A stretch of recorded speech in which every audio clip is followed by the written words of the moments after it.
Bismillahirrahmanirrahim. Assalamualaikum warahmatullahi wabarakatuh. Waalaikumsalam. Terima kasih banyak teman-teman media, jurnalis, media mainstream, ada beberapa media besar di sini dan teman-teman YouTuber dan podcaster semuanya. Ada ya beberapa juga yang live ya. Saya ucapkan terima kasih dan atas dukungan dari seluruh masyarakat Indonesia terhadap kami ya. Jadi di sini saya Dr. Tifa bersama dengan TPDT, tim pembela Dr. Tifa akan menyampaikan dan akan menjawab semua pertanyaan yang diajukan kepada saya dan para penasihat hukum kami, begitu ya. Silahkan, mungkin karena banyak sekali juga item-item atau topik-topik yang sekarang ini sedang menjadi polemik, maka perlu saya berikan informasi, perlu saya luruskan apabila memang ada disinformasi, dan saya perlu melakukan klarifikasi juga apabila ada berita-berita atau informasi-informasi yang tidak benar terkait dengan saya dan kaitannya dengan polemik dugaan ijazah palsu Presiden ke-7 Joko Widodo ya. Baik, saya akan buka. Pertama adalah topik pada sore hari ini cukup banyak ya. Pertama adalah barangkali mungkin ada pertanyaan tentang SP3 dari Rismon yang sudah diperoleh oleh dia gitu. Kemudian juga mungkin terkait dengan apa yang kami lakukan sekarang ini ya. Jadi TPDT sekarang ini sedang melakukan dua hal penting. Yang pertama adalah kami menulis surat ya kepada Kajati, Kepala Kejaksaan Tinggi DKI Jakarta, yang tentu saja pada beberapa waktu yang lalu itu sudah menerima pelimpahan berkas dari Polda Metro Jaya. Tetapi kemudian berkas itu setelah dikembalikan lagi kepada Polda Metro Jaya, itu sudah berbulan-bulan ada di Polda Metro Jaya tanpa kejelasan. Padahal menurut undang-undang seharusnya Polda Metro Jaya itu 14 hari maksimal ya untuk mengembalikan berkas kami kepada kejaksaan gitu ya untuk kemudian dilakukan review lagi, tapi ternyata kan tidak ya. Maka karena itu kami mengajukan surat kepada Kepala Kejaksaan Tinggi DKI Jakarta, CQ Jaksa Penuntut Umum ya. Ini nanti yang mungkin akan menjadi hal yang kedua. Kemudian berikutnya lagi adalah kami juga merespon surat yang ditujukan dari Polda Metro Jaya ya kepada Kajati Daerah Khusus Jakarta ya, yaitu tentang pemberitahuan perubahan penerapan pasal ya tanggal 30 Maret 2026. Ini juga penting sekali untuk kami sampaikan juga kepada masyarakat supaya paham sekali dengan situasi yang ada ya. Kemudian selanjutnya juga kami sekarang ini juga sedang mengajukan permohonan untuk pembukaan barang bukti yang diajukan oleh Polda, yang dikumpulkan oleh Polda, yang kita semua tahu jumlahnya ada 709 dokumen ya. Itu adalah hak bagi seluruh warga negara Indonesia untuk mengetahui 709 dokumen itu. Apabila ternyata Polda tidak merespon, ini kami sedang menunggu respon mereka ya. Apabila Polda Metro Jaya tidak merespon, maka nanti akan kami ajukan sengketa, gugatan sengketa ya ke KIP ya, seperti itu. Jadi ada beberapa, mungkin teman-teman media bisa memulai dengan mengajukan pertanyaan terkait dengan beberapa topik yang akan kami berikan informasi. Silakan. Mungkin mulai dari SP3 dulu ya. Ya. Siapa dulu? Ini dulu gitu. Ya. Ini kan per hari ini Polda Metro resmi menggugurkan status tersangkanya Rismon gitu ya. Oke. Dan juga si SP3 itu sudah dikantongi sama Rismon. Tanggapan dari gimana? Ya, tanggapan saya ya, sebetulnya itu berita gembira bagi siapa sih gitu kan ya. Itu kan yang penting ya. Jadi pemberitahuan SP3 penetapan SP3 kepada Rismon itu bikin bahagia siapa, itu yang paling penting loh ya. Karena kan sejak awal ya, ini sudah hampir ulang tahun ya, tanggal 30 April 2025 sudah hampir ulang tahun pertama. Orang yang paling khawatir tentu saja dengan perkara ini bukan kami, bukan saya ya. Ini dalam hal ini adalah saya ya, Dr. Tifa. Kan bukan saya yang khawatir. Apabila kemudian semua materi ataupun kebenaran yang sudah kami ungkapkan dalam 1 tahun ini kemudian diketahui oleh khalayak, pasti ada pihak yang paling khawatir. Siapa sih pihak yang paling khawatir? Ya tentu saja Pak Joko Widodo gitu ya. Jadi tanggapan saya adalah bahwa sepertinya Pak Joko Widodo ini membuat sebuah strategi di mana dia mengharapkan atau dengan segala macam termasuk yang sampai ke saya juga ya, bujukan-bujukan untuk RJ dan sebagainya yang sudah disampaikan oleh para termul beberapa waktu yang lalu secara gencar pada saya dan secara tegas saya tolak ya. Dan itu adalah strategi dari Pak Joko Widodo untuk agar seluruh tersangka itu mengajukan RJ dan kemudian akan diberi SP3. Seperti juga yang masyarakat ketahui ya bahwa ada tiga pihak yang melakukan jalur itu ya, jalur pengampunan itu kan gitu ya, yaitu Egy Sujana kemudian Damai Hari Lubis ya mengajukan pengampunan dan kemudian disusul dengan Rismon gitu kan, seperti itu. Nah, mestinya dalam beberapa kurun waktu kemarin itu Pak Joko Widodo ingin semuanya gitu ya. Ya saya, ya Mas Roy Suryo, ya Bu Kurnia, ada Pak Rizal dan Bang Rustam Effendi mestinya gitu ya. Jadi artinya saya bisa membaca begini, SP3 Rismon itu dijadikan sebagai sebuah gimmick gitu ya, atau sebuah offering ya kepada para tersangka ini agar mereka mau atau termasuk saya itu mau untuk mengajukan RJ, sowan ke Solo ya, kemudian mengajukan apa namanya SP3 dan sebagainya gitu ya, seperti itu ya. Jadi tanggapan saya itu. Dok, ini kan status tersangkanya udah gugur dan Rismon juga sudah tidak terlalu banyak muncul di media lagi gitu. Oke. Hanya tersisa soal dia dengan Pak Yusuf Kala. Nah, apakah kedepannya dokter sendiri akan ada komunikasi lanjutan dengan dia atau udah cut off saja dan fokus dengan tim yang sekarang gitu untuk mengusut kasus dengan ijazah Jokowi itu? Iya, sebetulnya ini khusus ya kalau saya bicara tentang Rismon gitu ya. Ya ada kekecewaan sangat mendalam dan juga saya sampaikan pada sosial media terutama Twitter ya. Karena kami berangkat berjuang bersama-sama itu tanggal 15 April 2025 dan kemudian hubungan kami bertiga terutama itu tumbuh menjadi persahabatan gitu. Dan saya sangat yakin bahwa Rismon ini adalah seorang doktor, seorang master engineering dari Yamaguchi University gitu kan. Dan itu berkali-kali dia sampaikan juga ya pada kami gitu kan, bagaimana dia cerita tentang bagaimana dia kuliah dan meraih doktor dan masternya di Jepang gitu ya, dan kami sangat percaya gitu. Bahkan beberapa kali juga pada podcast juga kami bertiga menyanyi himne Gajah Mada dengan sangat khidmat begitu ya. Jadi itu adalah sebuah kebanggaan gitu. Saya bangga punya adik kelas, punya junior yang sepintar Rismon gitu ya. Tapi kemudian ya kecewa gitu ya, sedih sekali gitu ya. Ternyata kita semua ini ya, saya terutama sedih sekali gitu atas apa yang disampaikan oleh beberapa orang termul ya, yang kemudian mengajukan laporan ke Polda gitu ya tentang pemalsuan status pendidikan atau riwayat pendidikan dari Rismon ini ya.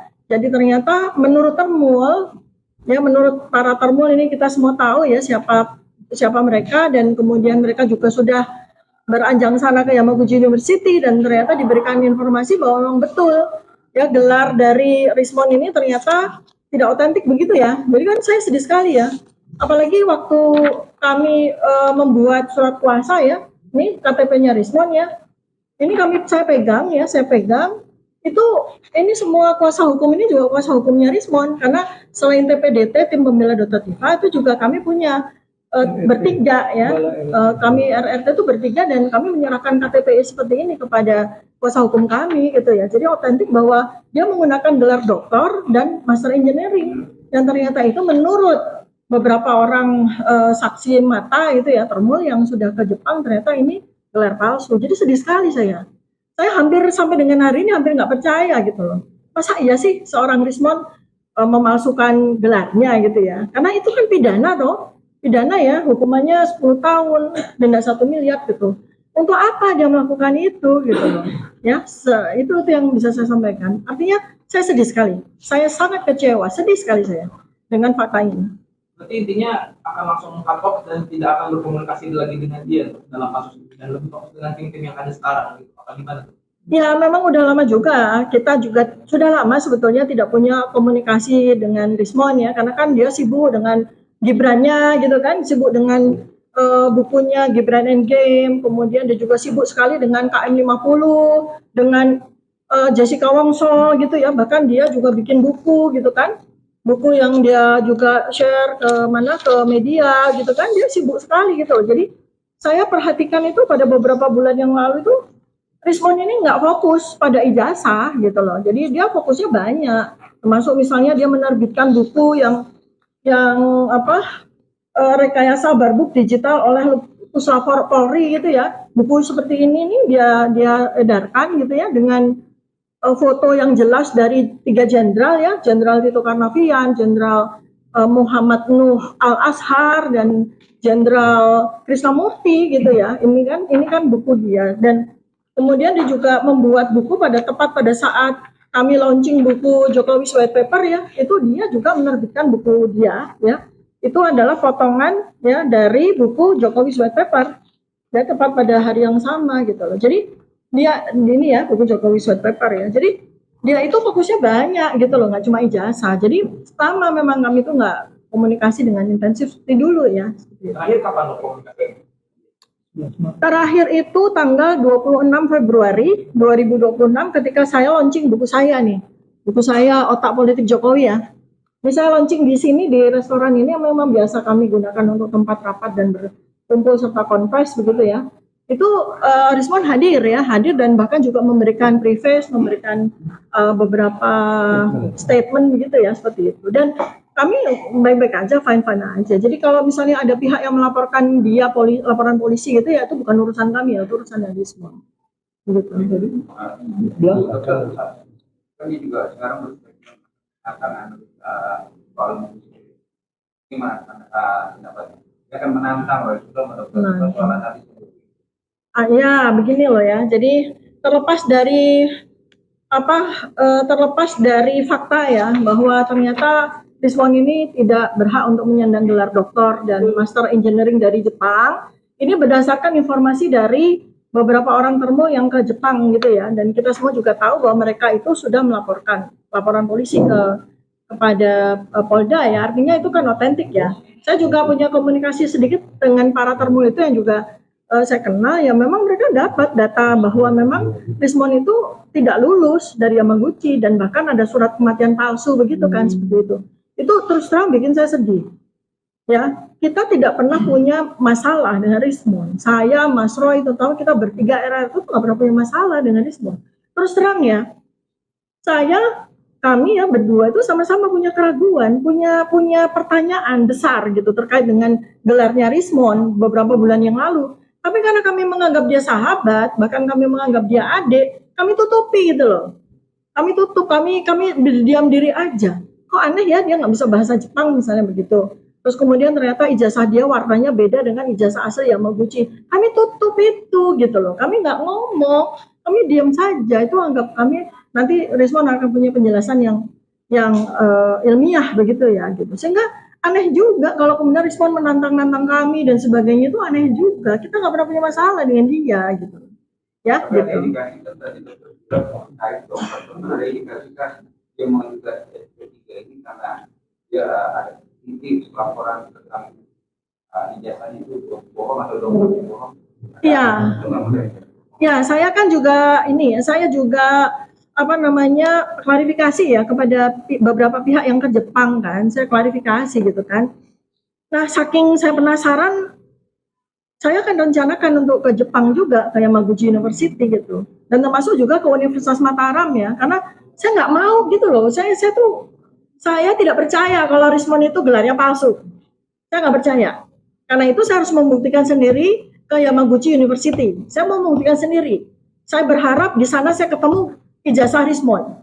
Saya berharap saya ketemu riwayat pendidikan Rizwan. Saya berharap saya ketemu tesis S2 dan disertasinya Rizwan di sana. Saya berharap itu. Begitu juga dengan rencana saya ke Universitas Mataram. Saya mau ketemu rektor, ketemu dekan dari Fakultas Informatika. Karena saya berharap di sana Rizwan memang jadi pegawai di sana, jadi dosen di sana. Begitu juga dengan Universitas Brawijaya, yang mana Rizwan beberapa kali pernah jadi staf pengajar di sana. Saya ingin bukan membuktikan bahwa Rizwan itu palsu ijazah, enggak.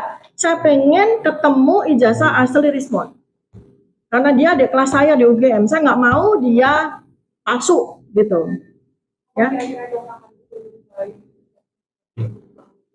Dalam waktu dekat ya. Dalam waktu dekat.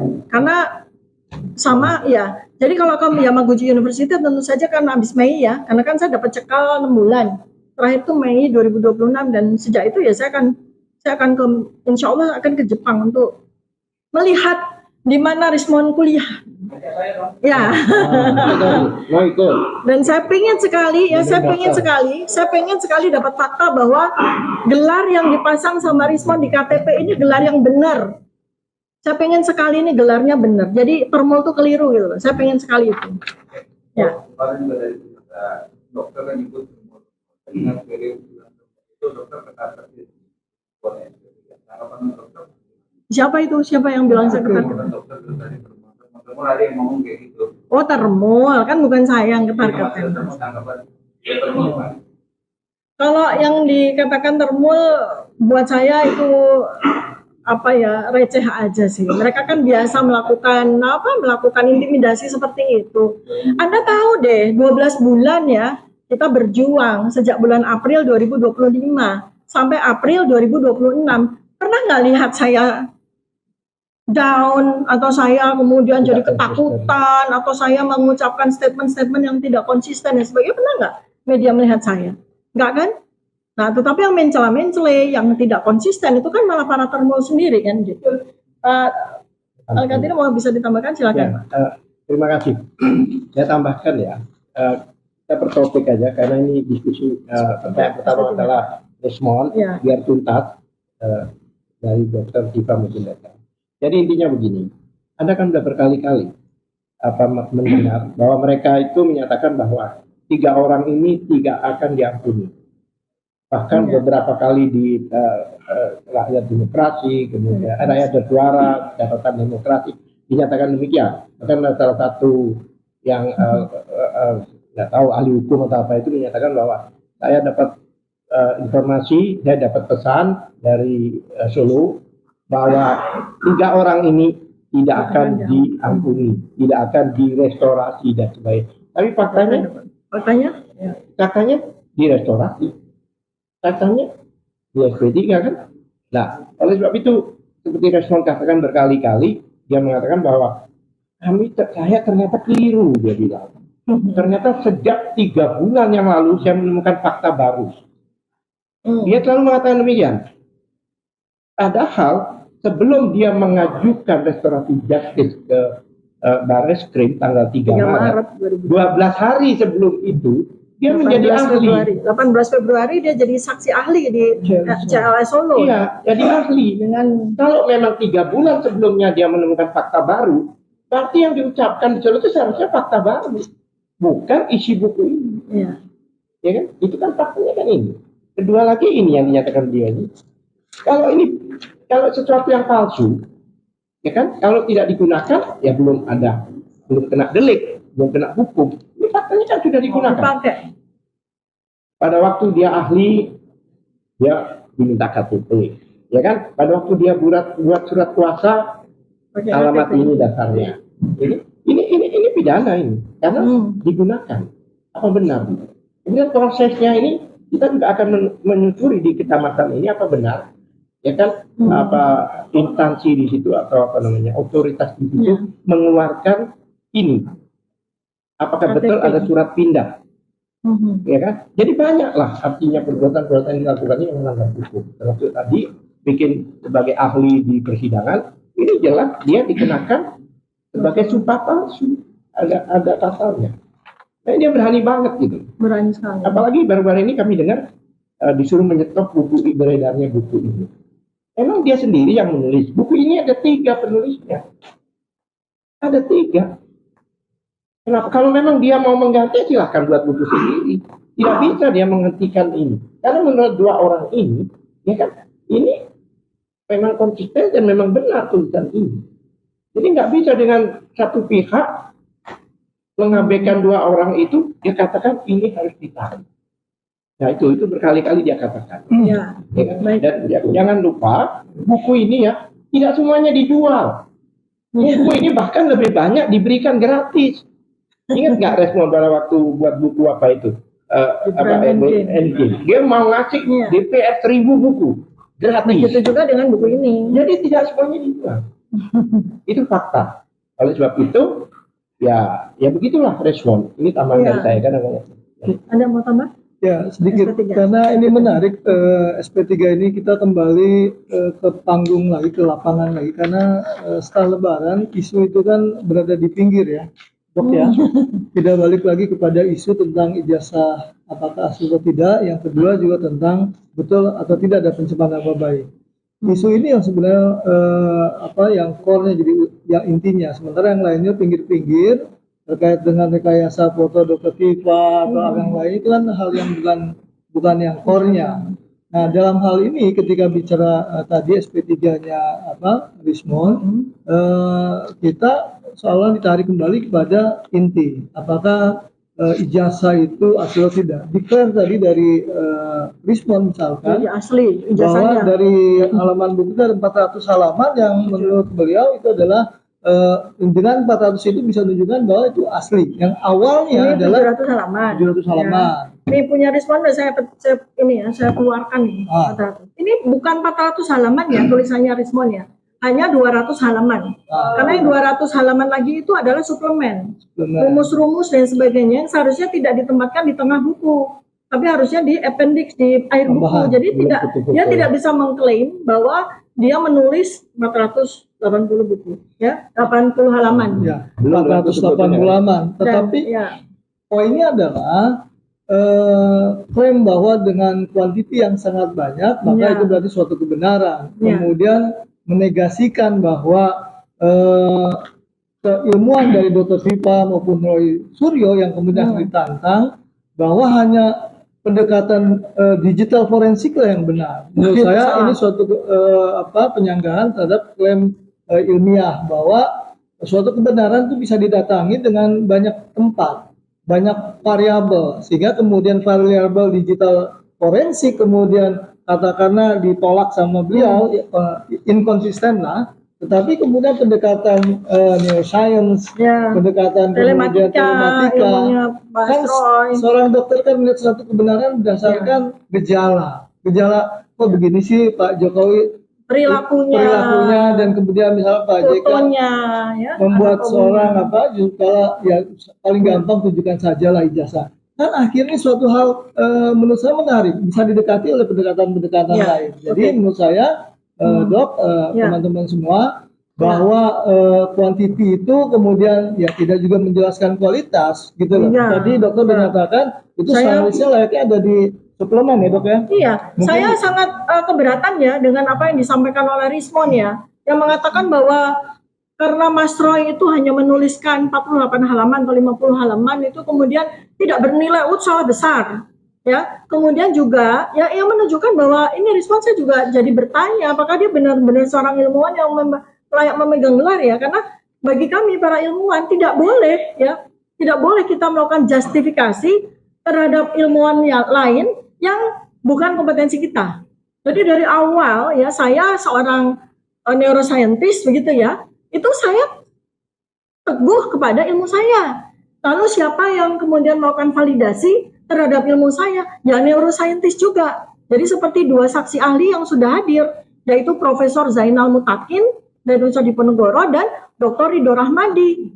Itulah orang yang melakukan validasi terhadap ilmu saya. Ya, jadi tidak ada kita tuh boleh melakukan justifikasi atau boleh melakukan penilaian, apalagi menjatuhkan ilmuwan yang lain. Mas Roy Suryo itu ahli telematika yang diakui sudah 30 tahun lebih, menjadi saksi ahli partner dari kepolisian. Ya, jadi legitimasi atau pengakuan keilmuan itu ada dua. Ya, legitimasi itu ada dua. Satu dari dia seorang akademisi, ya Pak Roy Suryo itu adalah seorang dosen sama seperti saya. Kemudian yang kedua adalah pengakuan secara empirical base, yaitu pengalaman. Dan kita tidak boleh melakukan judgement kepada orang yang bukan kompetensi kita, gitu loh. Nah ini saya malah jadi bertanya kepada Rismon, benarkah dia ilmuwan? Sebab ilmuwan tuh tipikalnya nggak seperti itu, karakter ilmuwan tuh nggak seperti itu. Menurut saya akhir-akhir ini Rismon kok seperti preman ya, bukan seperti ilmuwan lagi, seperti yang kami kenal beberapa bulan yang lalu. Dan kami kagum dan kami bangga gitu loh. Tapi akhir-akhir ini Rismon ini bukan lagi seperti ilmuwan, seperti luntur gitu. Makanya saya mau tanya, ini Rismon masih pegang KTP ini nggak? Jangan-jangan gelar yang ada di KTP ini juga luntur juga, hilang juga gitu ya. Kita perlu pertanyakan. Makanya seperti yang tadi disampaikan oleh Pak Alkatiri, ya kami akan ke desa Klaten ini juga, ke Kalikotes ini, untuk melihat di Dukcapil di Klaten sana. Ini KTP-nya Rismon bener apa dari Pasar Pramuka nih gitu loh, ya kan? Karena kalau iya, kita perlu ini pidana loh. Kenapa? Kalau KTP ini cuma dikantongin di dompet, nggak dipakai apapun silakan. Tapi begitu KTP ini dipakai di Polda, di pengadilan, nah ini persoalan gitu loh. Jadi hati-hati Rismon ini. Kalau melakukan statement, ya bermain hukum gitu ya. Mengancam Pak Dokter. Nah ya kan, Dengan dokter. lah kan nantang-nantang begitu kan ya, ya bukan ancaman ya, masih nantang-nantang seperti itu. Buat saya sih itu anak kecil, Remat memang. bocil, nantang-nantang begitu, bukan ilmuwan. Ilmuwan tidak begitu. Nyesel nggak Ilmuwan, kenal dia dokter? kenapa? Nyesel nggak kenal waktu itu? Nggak nyesel juga kan, itu pengalaman ya, artinya pengalaman berjumpa dengan seseorang yang berani gitu loh, pakai gelar yang tidak berhak untuk dia sandang, lalu kemudian kemana-mana dia bicara tentang ilmu dan sebagainya. Saya juga perlu sampaikan di sini, sangat mustahil Rismon akan menjadi saksi atau ahli dari polisi atau meringankan Pak Joko Widodo. Sangat tidak mungkin. Karena yang pertama ditanyakan adalah gelarnya dia dulu nih. Kalau dia tidak punya gelar dokter, tidak punya gelar master apalagi nih gelar penipuan, dia tidak punya hak untuk menjadi saksi ahli di pengadilan manapun. Ya, jadi itu yang perlu dipertegas oleh siapapun. Nah, di kalangan Termul sendiri sekarang juga terjadi divide pernah kok, pecah kok. Kan ada Termul yang Anda tahu semua ya, waktu itu against sekali kepada Rismon kan, berantem terus di podcast maupun di TV kan gitu. Wah, sekarang jadi CS-an gitu. Padahal dia juga yang dulu mengatakan bahwa gelar Rismon itu palsu. Malah sekarang jadi CS, malah dia juga yang mengatakan inisialnya AA ya. Nah, yang dia juga mengatakan bahwa Rismon ini bakal akan jadi saksi mahkota atau jadi saksi, nggak laku. Ini yang bilang Termul yang lain loh. Yang bilang Termul yang lain. Mereka nggak mau Rismon dipakai. Bahkan ada satu orang akademisi ya, saya sebut aja Joshua Sinambela, yang dari dulu sudah memberikan warning kepada kita tentang keraguan dia terhadap gelar atau klaim-klaim dari Rismon.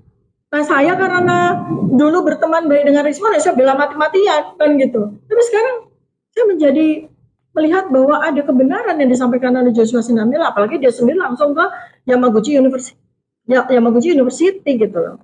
Oke, silakan. Ada pertanyaan lain? Mungkin saya tambahkan nih Mas. Saya tambahkan dulu ya sebentar ya. Ada sedikit. Sebenarnya begini, beliau ini kan satu klaster dengan Rismon. Yang diklasterkan kan, klaster 1, klaster 2. Ya kan? Nah, dengan laporan yang sama, dengan nomor laporan yang sama. Padahal mekanisme restoratif justice pasal 79 ayat 4, jika memang ada perdamaian, kemudian apalagi sampai SP3, itu harus ada pencabutan laporan dengan nomor yang sama. Harusnya sudah tercabut, sudah nggak ada lagi, sudah nggak bisa diproses. Due process of law-nya itu sudah selesai untuk semuanya. Bahkan sejak dari Egy Sujana ya. Kalau memang mau menegakkan hukum, itu sudah konsekuensinya gitu. Kalau kecuali kalau mau mencoreng-moreng hukum ya Pak. Iya, kecuali kalau mau pakai jurus mabuk ya lain, gitu loh. Dewa mabuk ya. Lanjut silakan pertanyaan. Ya. Ya, Assalamualaikum. Saya Waalaikumsalam. dari Polri PP. Saya mau menanyakan soal strategi membuatnya ada tim kuasa hukum ya. Maaf ya. Jadi kalau saya ikuti dari awal, dari mulai persidangan Gus Dur sampai sampai sekarang, itu persoalan kasus ijazah palsu itu bulat, kalau dia bulat itu aja. Ada isu ini ditanggapi, isu ini ditanggapi. Saya hanya ingin menanyakan, mungkin ada tim kuasa hukum, apakah tidak punya strategi atau ada strategi lain untuk menghadapi kasus ijazah Joko Widodo yang jelas-jelas sudah ada 3 orang yang menyatakan, dari mulai Amin Rais, Megawati sampai JK. Itu kan sudah sebuah bukti. Jadi sebaiknya kalau memang tidak mau bulat tim kuasa hukum ini atur strategi, saya tidak tahu karena saya bukan ahli hukum. Bagaimana strateginya? Terus kemudian, karena saya berasumsi atau boleh juga berprediksi bahwa kasus ijazah palsu yang diduga milik Joko Widodo ini tidak akan diungkap sampai Joko Widodo itu mati. Terima kasih. Bu, jadi nggak perlu surat keterangan kematian palsu ya, nunggu sampai betul-betul ada. Ya, saya mau jawab sebelum nanti kuasa hukum kami, saya akan jawab ya. Jadi sebetulnya kan yang memang ini mati-matian berstrategi ya, selama kurang lebih dari tahun 2016 sejak Bambang Tri itu dihukum yang pertama kali gara-gara ijazah palsu Jokowi, 2022 juga dihukum lagi, dipenjara lagi, lalu bersama dengan Gus Nur ya. Nah, bersama dengan kami juga ini yang mulai dari 11 berlapan akhirnya jadi berlima begitu ya. Ini yang sibuk berstrategi itu Joko Widodo. Iya kan? Sibuk sekali dia berstrategi. Sekarang dia juga sibuk sekali berstrategi. Nah, kalau saya, ya saya Dr. Tifa sebagai seorang ilmuwan peneliti, ya tugas saya tunaikan dalam bentuk buku Jokowi White Paper ini. Di mana saya menjadi bagian yang penting di dalam buku ini untuk mengungkapkan kebenaran, terutama dalam dua hal, yaitu dari sisi perilaku dan dari sisi anatomi morfologi yang ada pada foto, di mana kemudian ketika saya menjadi ahli di CLS Solo, saya sampaikan bahwa foto ini memiliki perbedaan 92,37% dengan foto dari Presiden ke-7 Joko Widodo. Nah, jadi itu temuan ilmiah saya dan sumbangan saya kepada hukum di Indonesia gitu. Silakan Pak Katim, Ya, strateginya gimana? mungkin saya dulu ya. Jadi begini, kami banyak punya strategi, tapi nanti kami akan keluarkan strategi, ya kan? Tapi saya bocor halus aja, saya kasih sedikit bocoran-bocorannya. Di antaranya, ya kan, itu adalah kami sudah minta ke PPID, Polda, yaitu ada informasi pada gelar kemarin ada 709 dokumen, bahkan yang ada dari UGM juga dihitamkan semua. Padahal ada ketentuannya dihitamkan ini. Ada uji konsekuensi, apa benar ini harus ditutupi? Itu kami tanyakan 709 dokumen itu. Dan juga kami minta ijazah yang selama ini tidak ditunjukkan dengan jelas, maksudnya diberikan dengan jelas, itu dibawa nanti ke persidangan. Oleh sebab itu kami sudah pada waktu itu ditolak oleh mereka dengan alasan pasal 17A kalau nggak salah menyatakan bahwa kalau sudah masuk ranah hukum tidak bisa lagi. Itu keliru. Karena pasal 2 ayat 4 dari Undang-Undang KIP itu jelas menyatakan bahwa jika demi kepentingan publik umum yang lebih besar, maka walaupun masih dalam proses hukum itu harus dibuka. Satu. Kedua, itu kan bukti-bukti yang mentersangkakan kita. Masa kita nggak boleh tahu? Aneh kan? Kamu salah, ini buktinya. Kan nggak lucu. Kenapa tidak terbuka? Harusnya kan dibuka. Oleh sebab itu, kami pakai mekanisme KIP, kami sudah ajukan ke atasan karena ditolak seperti itu. Kita tunggu. Kita tanggal 4 kemarin 10 hari kerja ya, 30 hari kerja. Jika tidak dijawab seperti Dr. Tifa tadi katakan, kami akan ajukan sengketa permohonan sengketa di KIP. Ya. Nah itu untuk melihat langsung ijazahnya kami minta untuk dihadirkan dan otomatis ya, tahu kan KIP selama ini kan luar biasa. Ya kan? Nah, nanti pakai jalur itulah kami akan lakukan dan kami juga ingin melihat 709 ini makhluk apa. Masa buktikan satu surat dengan 709 surat yang lain. Banyak tentunya. Ini logika orang awam aja udah gak kena kalau dihukum. Kalau soal strategi nanti mereka akan kaget nanti apa strategi kita yang kita keluarkan. Kita punya jurus-jurus nanti. Ada beberapa yang sudah kami dan sebetulnya begini, dengan apa yang sudah kami lakukan dengan pengungkapan penelitian kami di Jokowi White Paper, itu ternyata memberikan motivasi kepada para ilmuwan yang lain ya. Contoh seperti Pak Dr. Bonatwa Silalahi, ilmuwan administrasi publik. Beliau sudah mengeluarkan bukunya, hasil penelitian tentang terkait dengan ijazah juga kan. Bahkan beliau memberikan simpulan, ijazah Jokowi tidak ada. Nah, kalau kami, ijazah yang diupload oleh Dian Sandi, berdasarkan penelitian kami nyatakan itu palsu, 99,9. Menurut keyakinan kami dan menurut bukti ilmiah yang kami temukan. Ya. Nah, Pak Bonatwa Silalahi bahkan menyatakan bahwa ijazah Jokowi itu tidak ada. Nah, kemudian ada 3 orang ilmuwan yang lain dipimpin oleh Dr. Leonie Lydia ya dari Bandung ya, yang sekarang ini sedang fight juga dan bahkan dapat 100 dokumen ya. Wah, ini luar biasa ini. Jadi siap-siap aja kalau memang betul-betul mau kita ungkapkan kebenaran ini, ya inilah saatnya gitu. Ya. Ya, Pak. Boleh. Ya. Ini pertanyaan menarik ya. Sebenarnya standar aja. Strategi apa sih kami di tim kuasa hukumnya Dr. Tifa? Pertama, litigasi yang tadi sudah lakukan dengan kemudian pendekatan-pendekatan mendampingi Dr. Viva, bahkan persiapan kita kalaupun harus ke pengadilan itu litigasi. Dan hari ini yang kita lakukan dengan media ini adalah non litigasi. Itu yang kemudian kami lakukan. Di samping juga kami melakukan pendekatan diskusi-diskusi yang kami lakukan di kampus-kampus, misalnya seperti itu. Tapi ada satu strategi untuk tidak menyampaikan strategi, itu ada strategi. Karena apa? Bisa bercanda, tentu saja. Nah, maksud saya gini, ketika non litigasi yang kami lakukan, kan teman-teman selalu mengharap ada ujungnya. Dalam proses hukum kan ada dua, ujungnya tujuan positif, tapi caranya juga harus positif, due prosesnya juga harus positif. Jadi kalau kata teorinya Albert Merton itu tujuan positif, cara harus positif, atau bahasa agama wal basul haqqa bil batil. Tujuannya jangan mencampurkan yang hak dengan yang batil. Tujuannya benar, caranya juga harus benar. Nah artinya gini. Ujungnya ini adalah hukuman kan, hukuman putusannya ijazahnya hasil atau tidak. Sebenarnya ada hal lain yang harus kita perhatikan. Hukuman sosial dari masyarakat juga terjadi hari ini. Masyarakat membaca, kenapa sih ini berlarut-larut? Yang dirugikan kita semua kan. Kata salah satu elit politik yang menyatakan bahwa ya gampang saja, tunjukkan aja ijazahnya selesai. Tetapi pernyataan itu kemudian menyebabkan ya isu ditarik ke tempat yang lain, penistaan agama dan lain sebagainya. Silakan dok. Oke. Mungkin itu.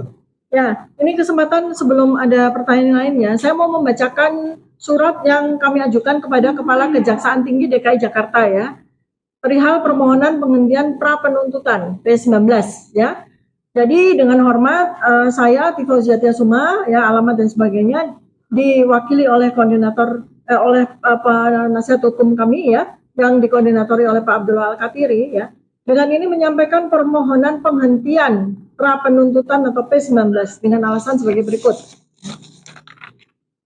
Bahwa ya saya Tifauziah Tiasuma status sebagai tersangka saat ini sedang menjalani proses penyidikan di Kepolisian Polda Metro Jaya berdasarkan beberapa laporan polisi. Ya Anda tahu kan, laporan polisinya Pak Insinyur Pak Joko Widodo, kemudian beberapa orang yang lain ya. Kedua, bahwa penyidik telah melimpahkan berkas perkara ke Kejaksaan Tinggi DKI Jakarta dan JPU telah melakukan pengembalian berkas perkara atau P19 kepada penyidik guna dilengkapi. 3, bahwa menurut catatan kami, berkas tersebut telah diterima kembali oleh penyidik pada tanggal 2 Februari 2026. 4, bahwa berdasarkan pasal 61 ayat 3 KUHP Undang-Undang Republik Indonesia nomor 20 tahun 2025, penyidik wajib melengkapi berkas perkara melalui penyidikan tambahan sesuai koordinasi penuntut umum dalam waktu paling lambat 14 hari, terhitung sejak tanggal diterimanya pengembalian berkas perkara dari penuntut umum.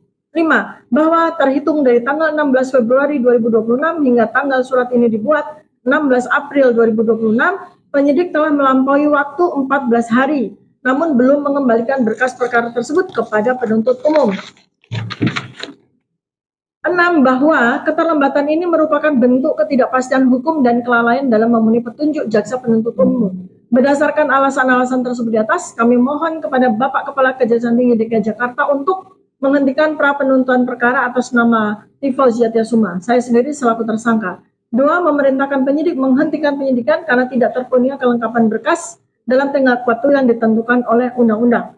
Jadi ini surat yang sudah kami sampaikan di tanggal 16 April 2026 kemarin ya. Jadi mudah-mudahan dengan ini kita juga memberikan pendidikan kepada seluruh masyarakat Indonesia bahwa hukum harus ditegakkan sesuai dengan undang-undang yang berlaku di Republik Indonesia ini.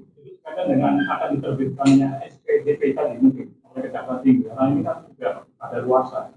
Atau mungkin ada yang Nah, ya ini. Jadi begini, yang terakhir, ini ada surat cinta lagi, Surat cinta lagi. 30 Maret yang diberikan pada kami. Judulnya itu adalah pemberitahuan perubahan penerapan tata. Ya. Menurut kami wajar, karena kan ada undang-undang baru. Yang tadinya pasal ini menjadi pasal itu menurut kami. Tetapi setelah kami baca, ini surat ini dikirimkan oleh Direskrim Polda Metro Jaya, ya kan, kepada Kajati, daerah khusus Jakarta. Ya. Di sini agak menarik, di dalam ini surat yang judulnya pemberitahuan perubahan, tapi berbicara tentang sprindik baru. Sprindiknya baru, Ada sprindik tambahan, sprindik baru. sprindik baru. Khususnya di sini ada surat perintah penyidikan nomor bla bla bla bla tanggal 15 Januari 2026. Baru kan? Bahkan ini yang menarik, surat perintah penyidikan bla bla bla nomornya ya Metro Jaya tanggal 30 Maret. Surat dikeluarkan 30 Maret. Ini apa hubungannya dengan penggantian ini apa namanya perubahan? Penerapan pasal. Begitu kami lihat ternyata ditambahin orang-orang baru. Yaitu yang tadinya sudah tidak dilibatkan kembali di kelompoknya Abraham Samad dan sebagainya, itu di kelompok kembali. Kalau memang ini sprindik orang baru, ya seharusnya surat tersendiri dong. Nah kalau dicampur kayak gini, yang satu sudah tersangka statusnya, Yang satu masih proses selesai, yang satu baru mulai. Kenapa harus dicampur?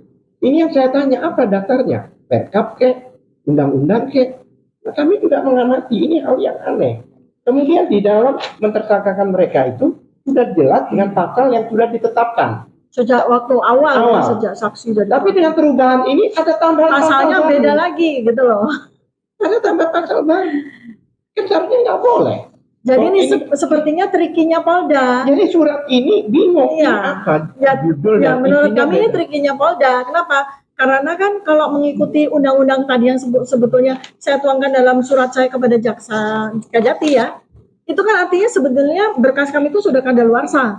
Karena sudah kadaluarsa maka mereka mengeluarkan sprindik baru dengan nama kami dan ada nama baru lagi. Itu kan tricky itu gitu loh. Nah ini kalau kita masalahkan seperti tadi itu yang Kita kumpul. sebelumnya yang laporan itu laporan dengan nomor yang sama untuk 8 orang, mirip-mirip seperti ini. Ini kan apa?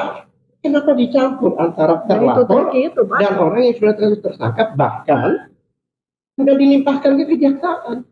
Berarti apa? Penyidik nggak boleh berinisiatif. Jadi nasi basi dicampur nasi baru dibikin nasi goreng. Gitu. Jadi berkas kami ini sudah basi, karena biar berkas ini tidak basi lagi, maka dibikin berkas baru dicampur. Iya. Itu Yang terjadi gitu. Yang satu belum dimulai, Yang satu sudah basi, sudah keluar bahkan dalam kekuasaan sudah dilimpahkan ke kejaksaan. Dalam pelimpahan itu sepemahaman kami, penyidik udah nggak boleh lagi utek-utek. Udah nggak Iya. boleh. Udah. Jadi apapun juga yang diarahkan oleh jaksa, petunjuk jaksa itu yang dilaksanakan. Pertanyaan saya, apakah surat ini petunjuk jaksa? Petunjuk jaksa dikembalikan ke jaksa. Ini sebenarnya SPDP untuk orang baru, bukan perubahan pasal. Pasalnya juga ngaco. Ada pasal baru 242, tadinya nggak ada.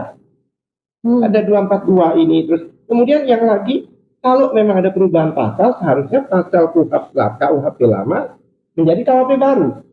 Nanti dicampur. Dicampur. Jadi KUHP lama tetap dipakai, Jadi KUHP baru dipakai. 30 ini pakai KUHP lama. Allah. Kemudian 434 pakai KUHP baru. Jadi 310 ini pencemaran nama baik. 434 itu adalah fitnah. Seharusnya kan dua-duanya baru. Kenapa masih dipakai? Katanya perubahan. Jadi hukum ini benar-benar di Iya. porak-porandakan gitu loh. Jadi kami bingung. Ya, kami itu ingin tahu apa sih yang terjadi. Oleh sebab itu kami siap sebenarnya untuk menghadapi semua ini. Ya kan? Jadi Polda ini melayani siapa sih? Kejaksaan jelas. ini melayani siapa? Hukum ini dipaksa untuk melayani siapa gitu loh. Kok bisa-bisanya bisa Tony, dipakai ya. seperti itu? Ada Tapi misalnya yang saya betul dong. Bahwa itu tidak akan diungkap sampai itu mati. Ya kita buktikan nanti. Kita tunggu bersama Pak Ali. Kita tunggu di pengadilan nanti. Berdoa saja supaya dia sampai Ini Pak Roni. Teman-teman semua, izin menambahkan dari apa yang disampaikan oleh Mas Ramdan, oleh Dr. Tifa dan Pak Al-Katiri. Jadi ini kan intinya polisi Indonesia dalam hal penyidik itu upaya untuk kembali kepada Jalan yang benar. sumpah Tribrata dan janji catur prasetya. Itu merupakan janji dan sumpah polisi. Kalau polisi melaksanakan dalam proses penyidikan ini melaksanakan dengan sesuai Tribrata dan catur prasetya, insya Allah masalahnya selesai dan perkara ini stop gitu. Dan hal ini juga sudah dinyatakan juga oleh mantan Wakapolri Pak Ogroseno ya, Dr. Iya, Viva ya. iya, betul. Karena apa tadi dalam satu perkara ada 3 tersangka, 1 bisa dapat RJ, 2 tidak. Ini sangat tidak lazim. Padahal laporan polisinya Nah, 1. Laporan polisinya 1. Demikian pula yang di Egy Sujana dan Damai Damai Hari Lubis. Lubis. Jadi dari indikasi ini dan kemudian juga tadi kita sampaikan Pak Alkatiri ada pasal selundupan dan segala macamnya. Iya. Jadi kenapa sih seperti ini? Itulah Indonesia. Ya itulah kita nggak pingin ya, nggak ingin Dan itu jadi terjadi ada terus. satu anekdot ketika hal-hal yang tidak lazim ini terjadi di Republik tercinta ini, ya pertanyaannya sudah berapa lama Anda jadi orang Indonesia? Gitu, kira-kira. Oke, Jadi ya. sekian dari saya. Itulah itulah mahasiswa saya. Kalau mahasiswa saya tanya, saya jawab begitu. Nah, ada pertanyaan lagi? Terakhir, Ya, terakhir ya. paling dari Anda. Terakhir. Mungkin yang lain? Ya. Terakhir ya kamu. Terkait langkah berikutnya kita coba tarik ke masalah intinya terkait biasanya Pak Jokowi. Ya, setuju. Langkah selanjutnya dari dokter sendiri nih bersama teman-teman Mas Roy dan juga yang lain-lain. Langkah selanjutnya nih supaya memang permasalahan ijazah Pak Jokowi ini segera selesai. Nah itu seperti apa dok langkah selanjutnya? Bukan strategi, bukan apa, tapi Langkah selanjutnya. Ya, ini sebetulnya gini ya dari Balik lagi yang jatuh sama hakim. Ya. Jangan juga. Jadi gini loh ya, kita kalau mau coba tarik dari sejak tanggal 30 April 2025, ini yang melakukan action, yang melakukan langkah ini kan Pak Joko Widodo gitu loh. Kalau kami ya bertiga dulu, berdua sekarang Mas Roy dengan saya, itu kan langkah kami itu sirot al-mustaqim kami. Ya, itu adalah sebagai peneliti yang yang melakukan penelitian dan kemudian hasilnya sudah kami bukukan. Ya, tambah lagi saya dengan buku Otak Politik Jokowi. Jadi selesai tugas kami sebagai peneliti. Tapi yang terjadi adalah malah kami ditersangkakan. Dari saksi, terlapor, tersangka, begitu kan seterusnya. Jadi apa yang kami lakukan ini sebetulnya ya mengikuti saja hukum di Indonesia, mengikuti dari satu pemeriksaan ke pemeriksaan yang lain. Kami dikirimi surat seperti ini terus-terusan, ya sudah kami datang. Kemudian ketika tanggal 7 November 2025 kami jadi tersangka. Kami diperiksa tanggal 13 November 2025. Lalu kami diminta untuk wajib lapor seminggu sekali, ya kami ikuti sebagai warga negara yang baik. Ya. Tetapi ya berkali-kali juga melalui podcast, melalui media, melalui sosial media, melalui beberapa petinggi juga ya, kami ingin sampaikan bahwa ini nggak boleh terus-menerus. Tidak boleh hukum, aparat penegak hukum melayani Pak Joko Widodo. Pak Joko Widodo kan sudah diimbau oleh Pak Yusuf Kala, malah sekarang Pak Yusuf Kala dilaporkan 28 orang kan gitu ya, 28 pihak. Semua orang mengimbau, ayo Pak Jokowi selesaikan. Jangan Anda menjadi orang yang kemudian seperti punya dendam kesumat sama kita-kita para peneliti gitu loh. Jadi dengan apa caranya? Negarawan, kami peneliti, kami ilmuwan. Pak Jokowi sebagai negarawan itu yang harusnya dilakukan oleh beliau, bukanlah kemudian nambah tersangka lagi, yang kemarin terlapor sudah dilempar sekarang jadi terlapor lagi, mungkin sebentar lagi akan naik juga jadi tersangka gitu. Ini mau sampai kapan gitu loh. Jadi yang bersangkutan ini, orang ini yang harusnya legowo secara kenegarawan itu menghentikan. Secara kenegarawan sudah, saya mohon kepada Pak Presiden Prabowo Subianto untuk membantu agar masalah ini selesai. Apa yang harus dilakukan? Polisi selesai, SP3 untuk semuanya. Jaksa nggak usah lanjut ke P21 kan harusnya begitu. Karena tidak layak untuk maju. Saya berkali-kali sampaikan, kalau sampai maju ke persidangan, 709 dokumen ini menanti pertanggungjawaban Pak Joko Widodo loh. Dari 709 dokumen, saya mau tanya cuma 2 aja, sebelum yang 707 yang lain. 2 yang mau saya tanya, skripsi, transkrip nilai. Itu 2 itu aja. Saya tanya itu 2 itu aja. Saya kejar 2 itu aja. Saya yakin Pak Joko Widodo nggak berkutik. Kenapa? Karena timnya belum menyiapkan skripsi yang benar, transkrip yang benar. Kenapa? Itu sudah jadi bukti barang bukti hukum yang sudah dicatat di lembar negara, dilaporkan oleh Bareskrim tanggal 22 Mei 2025. Transkripnya jelas palsu, skripsinya jelas palsu. Ini enggak 99,9% lagi, 100% palsu, kami bisa buktikan. Kalau memang mau lanjut ke pengadilan dengan 2 ini saja, kasihan Pak Joko Widodo. Ya. Oke. Silakan. Satu lagi, dua lagi. Kemarin sore saudara RHS menyatakan telah mengisi dokumen jadi saksi mahkota nanti. Ya. Apakah itu secara hukum digunakan dan apa Kita tolak. Baik ya, kalau RHS atau Rismon ini mau menjadi saksi mahkotanya Pak Joko Widodo, saya mengimbau kepada Pak Joko Widodo, kepada para stafnya Pak Joko Widodo untuk terlebih dahulu membuktikan keabsahan dari 2 gelar Rismon, Dr. Eng dan Master Eng yang dia akui diperoleh dari Yamaguchi University. Kalau dia mampu membuktikan bahwa dia benar berhak menyandang gelar Dr. Eng dari Yamaguchi University dan Master Eng seperti yang ditulis di dalam dokumen KTP ini, silakan dia jadi saksi. Tapi kalau tidak, kita akan membuat sejarah Indonesia makin hitam dengan menghadirkan seorang penipu di persidangan. Ya, jadi saya nggak mengatakan Rismon itu seorang penipu. Saya percaya Rismon punya gelar doktor. Tinggal dibuktikan saja bahwa dia memang punya gelar doktor. Tinggal dibuktikan. Kalau dia tidak mampu membuktikan, atau para termul yang sudah ke Yamaguchi University mampu membuktikan bahwa ijazah atau gelar doktornya Rismon ini palsu, maka yang menyatakan Rismon penipu itu bukan saya. Yang menyatakan Rismon penipu adalah para termul yang datang ke Yamaguchi University. Lagi ini dokter siap untuk dari proses pengadilan. Enggak sih. Enggak, Bu, ini karena lihat dari tersangka yang lain juga meminta ditunjukkan ijazah Pak Jokowi, dan kedua sendiri nanti ya siapkan di pengadilan. Bukan soal, sebetulnya kembali lagi itu bukan soal siap dan tidak siap. Kita sebagai warga negara Indonesia yang baik sudah melakukan tugas kita. Tapi kalau kemudian proses kriminalisasi kepada kami itu terus dilanjutkan, ya, maka kita bertanya, hukum seperti apa yang mau ditegakkan di negara tercinta kita ini? Itu. Jadi pertanyaan bukan siap dan tidak siap. Ya.